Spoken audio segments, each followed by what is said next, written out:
उपकोसा ने कामदेव की सहायता से कोतवाल, मंत्री का बेटा और व्यापारी धर्मदत्त तीनों को बेनकाब किया।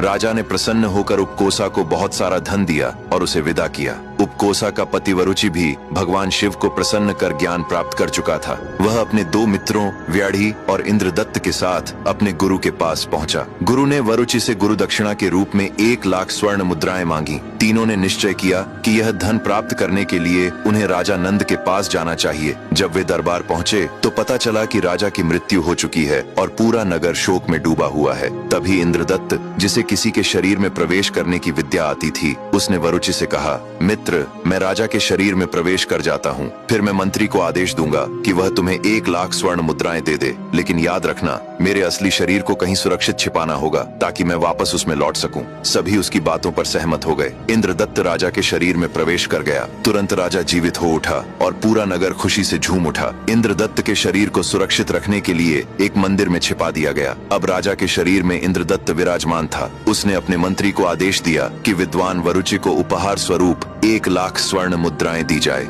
मंत्री अत्यंत बुद्धिमान था। उसे संदेह हो गया कि राजा के शरीर में किसी और का वास है, लेकिन राजा का पुत्र अभी छोटा था और राज्य शत्रुओं से घिरा हुआ था। इसलिए उसने निश्चय किया कि फिलहाल जो भी राजा के शरीर में है उसी को राजा बने रहने देना होगा। मंत्री ने सभी सैनिकों को आदेश दिया कि नगर में जितने भी मृत शरीर हों उन्हें तुरंत जला दिया जाए। व्याढ़ी इंद्रदत्त के शरीर को एक मंदिर में लेकर छिपा था। उसे ढूंढकर अन्य शवों के साथ जला दिया गया। अब आगे की कहानी जानने के लिए देखिए अगला भाग।